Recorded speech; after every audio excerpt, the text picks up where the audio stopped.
అందరి సమక్షంలో మనవి చేస్తున్నాం, పిల్లలకి ఎవరికైనా కూడా గాంజా అలవాటు ఉంటే వారి మీద ఎటువంటి కేసులు మేము పెట్టము. కేసులు పెట్టారు పోలీసు వాళ్ళకి చెప్తే పోలీసు వాళ్ళకి అందుకే చెప్పకూడదు అనే ఆలోచనలు ఎవరైనా ఉన్నారేమో. పిల్లల మీద ఎటువంటి కేసులు పెట్టము. వారిని దీంట్లో నుంచి బయటికి తీసుకొచ్చే ప్రయత్నము మన మెడికల్ డిపార్ట్మెంట్ వారి ఈ మధ్యన డిస్ట్రిక్ట్ లెవెల్లో కూడా రీహాబిలిటేషన్ సెంటర్ ఒకటి మంజూరైంది. వాళ్ళని మేమంతా కలిసి ఆ గాంజా అలవాటు ఉన్న పిల్లల్ని దాని నుంచి బయటికి తీసుకొచ్చే ప్రయత్నం చేస్తాం. సో అందరూ కూడా దయచేసి అర్థం చేసుకోండి. పిల్లలు ఎవరికి కూడా వారి మీద ఏం యాక్షన్ తీసుకోం. వాళ్ళకి మాకు కావాల్సినలా ఉంటాయి. మీకు ఎవరు సప్లై చేస్తున్నారు, ఆ అలవాటైన పిల్లలకి ఎవరు సప్లై చేస్తున్నారు వాళ్ళని మేము పట్టుకోవాలి, వాళ్ళని మేము శిక్షించాలి. సో దీంట్లో మీరందరూ కూడా అప్రమత్తంగా ఉండి మాకు 1972 కాకపోయినా కూడా మీరు డైలీ 100కి ఫోన్ చేసినా, లేకపోతే మీ దగ్గరలో ఉన్న పోలీస్ అంకుల్కి చెప్పినా పర్లేదు, లేకపోతే మీ అధ్యాపకులు మీ టీచర్లకు చెప్పినా పర్లేదు, వాళ్ళైనా మాకు చెప్తారు. సో ఐ రిక్వెస్ట్ టీచర్స్ కూడా పిల్లల్ని కొంచెం వారి మీద వాచ్ పెట్టుకోండి. అటువంటి సింటమ్స్ ఎవరికైనా పిల్లలకి ప్రదర్శిస్తుంటే, ఇండిఫరెంట్గా ఉంటే వారందరికీ కొంచెం వారిని మళ్ళీ మెయిన్ స్ట్రీమ్లోకి తీసుకొచ్చే ప్రయత్నం మనం అంతా చేయాలి.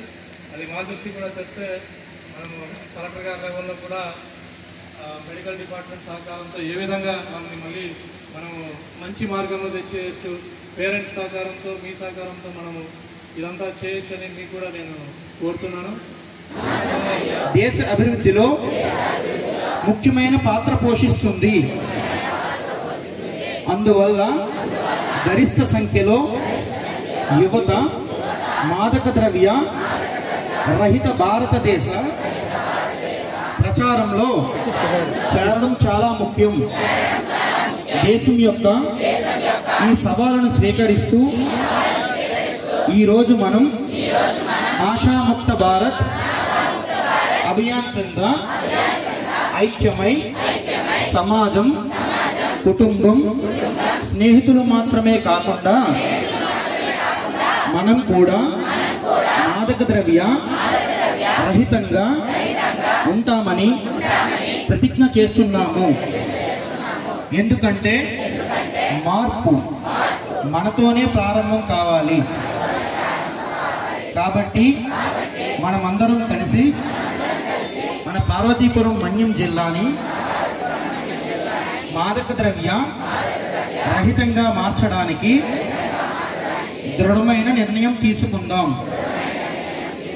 పార్వతీపురం మన్యం జిల్లాని మాదక ద్రవ్య రహితంగా మార్చండి. నా దేశాన్ని మాదక ద్రవ్య రహితంగా మార్చడానికి నా శక్తి మేరకు నేను ప్రతిదీ చేస్తానని ప్రతిజ్ఞ చేస్తున్నాను.